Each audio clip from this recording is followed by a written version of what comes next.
Hello everyone, welcome back to Smart Move Insider, a place where we talk about fitness, community and making progress inside and outside the gym.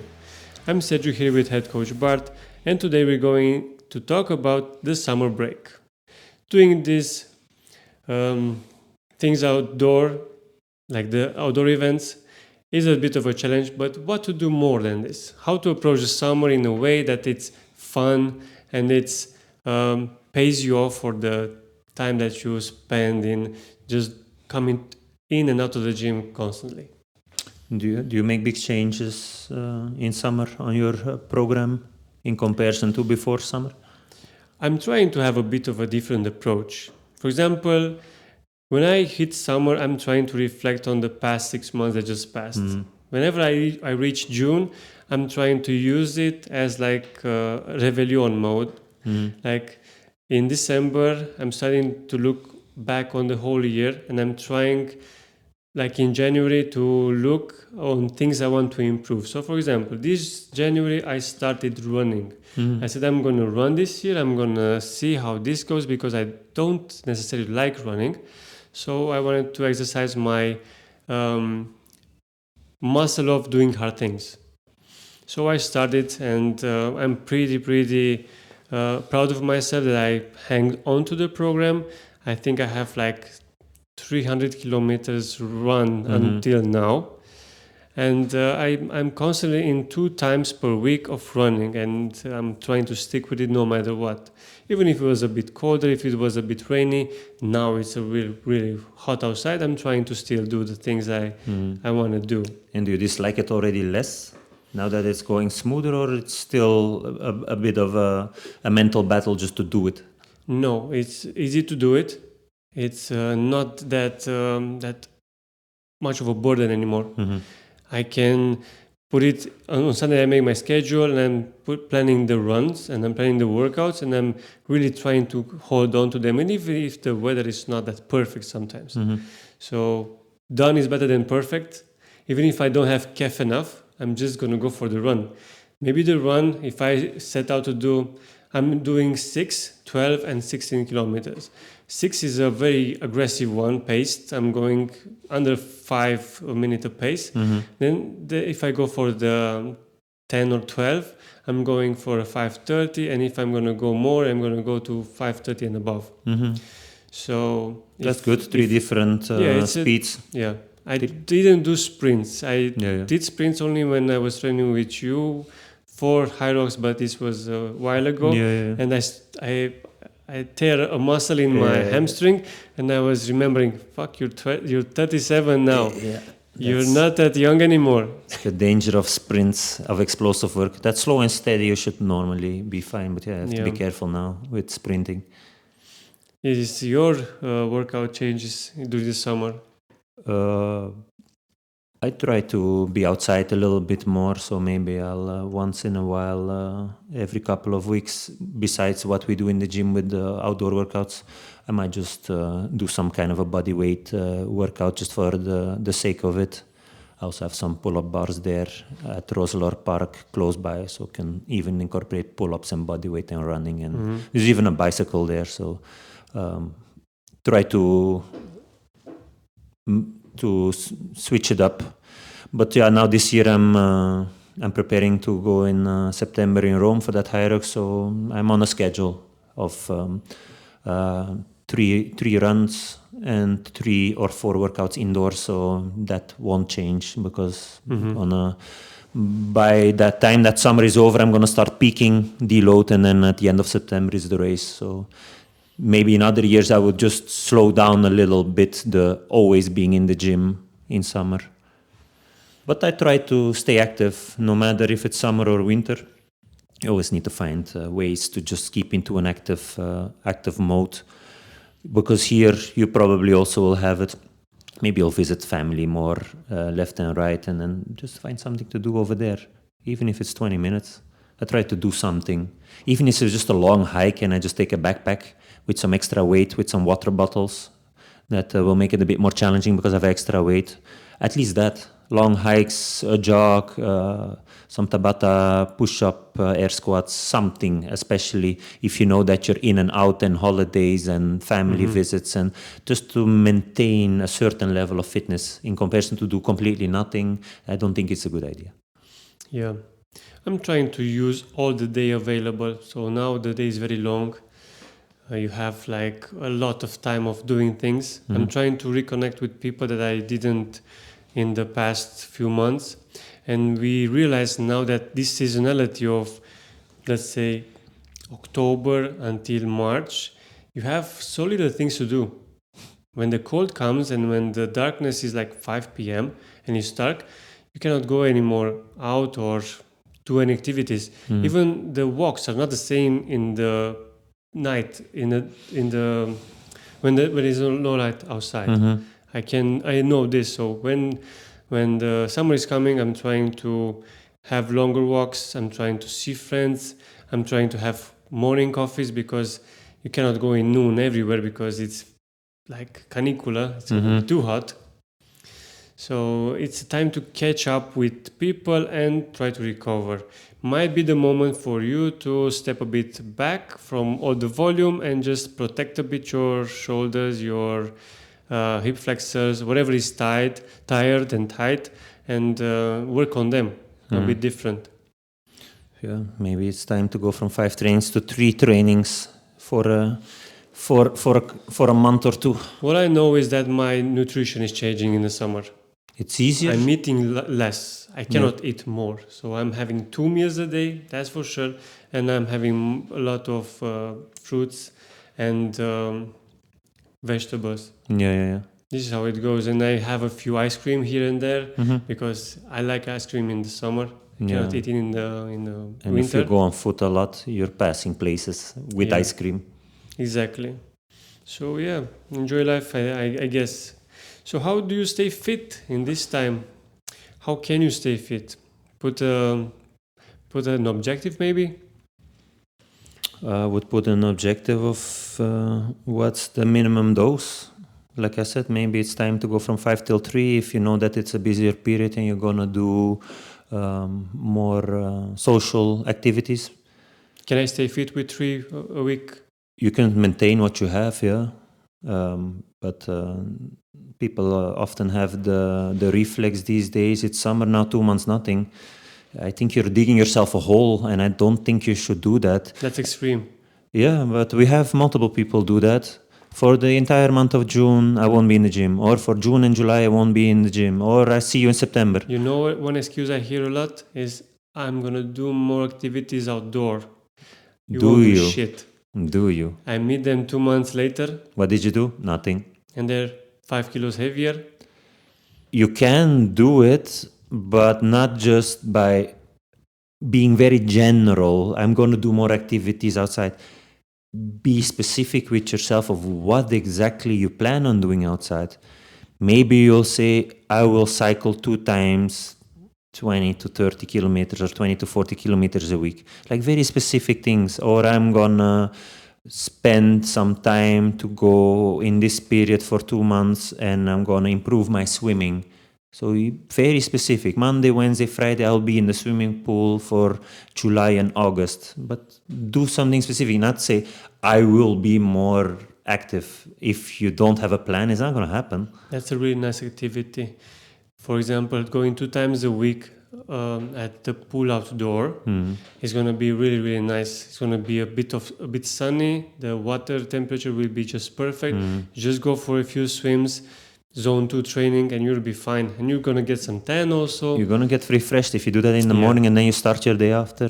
So that's something to do. But indeed, you need to put it into the calendar. You need to put it into your schedule to do it, because it's just, if it's too broad, I'm gonna just do some.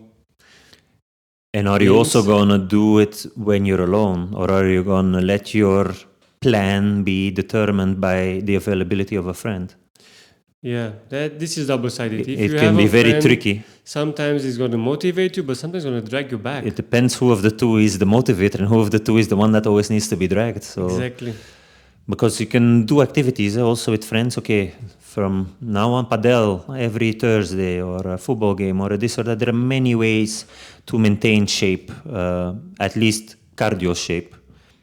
If you want to stay strong, you're going to have to lift weights, so you're going to have to still show up in the gym. But to maintain, at least from a cardio point of view, there's many ways, many things that you can do. But you should plan them, because if you don't plan them, I don't think it's realistic to say that it's going to happen. As we see every year in September, people that were going to take the break for 2 months and said they were going to be active because of the sun and this and that, didn't do anything. Mm-hmm. And they come very out of shape in September back, and then it takes them realistically 3 to 6 months to be back where they were from before the 2 months when they were very constant in the gym. It's just... So then to this kind of people, I would tell them that even 2 times coming into the gym, and if you don't arrive 3 times a week, would be enough. Yeah. Would be a stable rhythm that they can just maintain what they built up so far, right? Yeah, if 2 times a week you come in and you do something with including some weights, I think you can maintain much more than you think you can. And now seeing the programming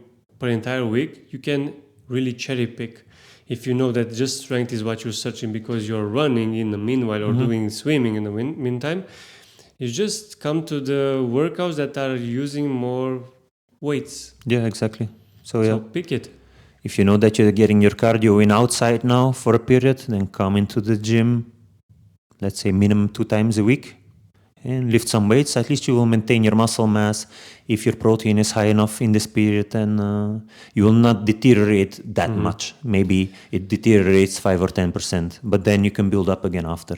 Yeah, so these are the people that came from January till June consistent. Yeah. So now if they want to take a break, they should just take a break with less workouts, but don't take a break with no workout. Yeah, I would never recommend that. Like do completely nothing. Every 4 to 6 months, I think you should do a week completely nothing. Usually that's when people at least have a week of holiday and then don't work out, let everything just heal. But if you're planning on a longer break, you should still stay active, because I think it's a pity. All what you worked for from January till June to let it deteriorate because of activities, but you can still stay active.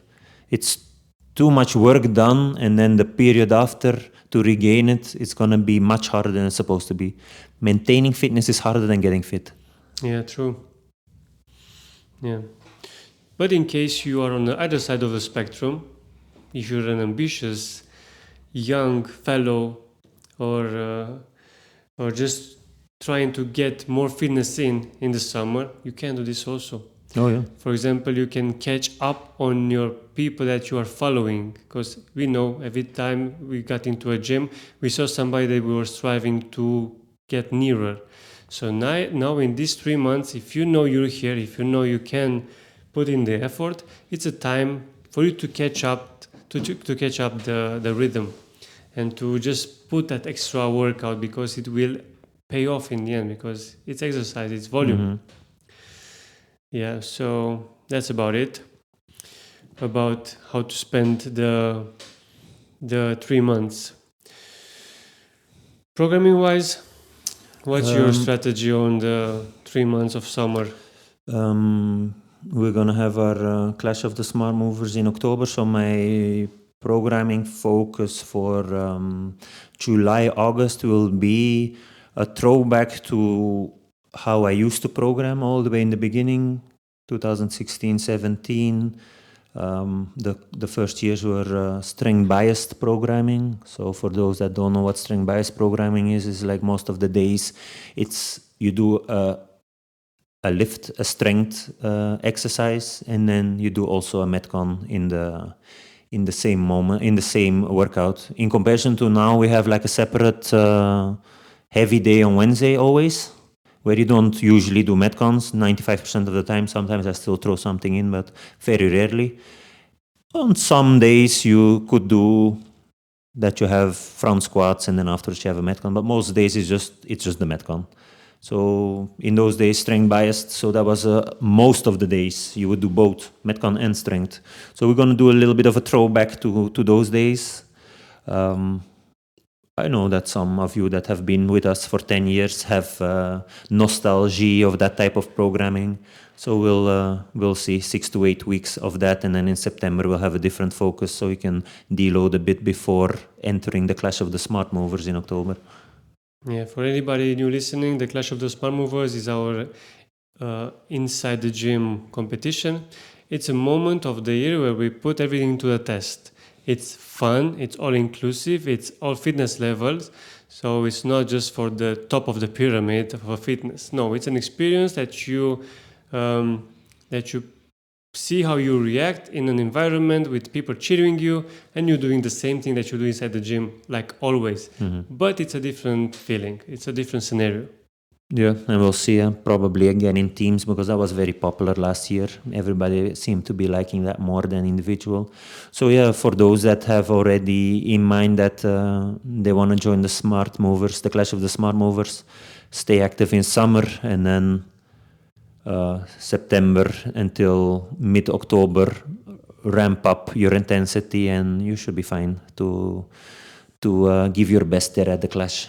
Yeah, that's what I was about to say. You can stay fit during the summer if you have a thing to strive for. So I think Clash of the Smart Movers in October would be a great target for you to just chase it. If you don't want to take a break, if you are here, if you are having the same enthusiastic feeling inside you and you are healthy, just go for it, prepare and come and have fun. And if you weren't the client of ours in previous 2020, come in those 2 months, July and August. Yeah. Come and try the feeling of old school training, strength bias training, and see how much you can endure. Because I want to prep you, it's going to be a different feeling of doing close to daily workouts with strength included. It's going to be a different ball game. Yeah, because I'll see to put a squat cycle in those 8 weeks and a deadlift cycle, so you're gonna feel what that means on the system to lift heavy often. Are you also gonna test it? Yeah, so the same way like we used to do, because that's how we used to program: test week before, test week after, and then we'll see how far we get if we are consistent in those in between 2 moments of testing. Why are we doing the test week before and after? Just to see if we made any progress and to see where we start from, and then to also have something to base ourselves on. If then afterwards you have to do percentages on deadlift, so you know, okay, what's my start point? What's my strength now? Let's do a heavy single or a heavy double. So we then, in the next week when we have deadlifts and I tell you to do 70%, you can know what your heaviest lift is, or estimated. Because also if we do a heavy single or a heavy triple, there are calculators online that I can say I do 3 times with 100 kilos, so estimated I can probably do 1 time with 110. So you don't necessarily need to do, especially in the first test, full max out. We can estimate it after, and then you can do a full max out at the end. Because we always said we base ourselves on numbers. Yeah. You don't want to base yourself on feeling. I don't feel strong, or I feel strong.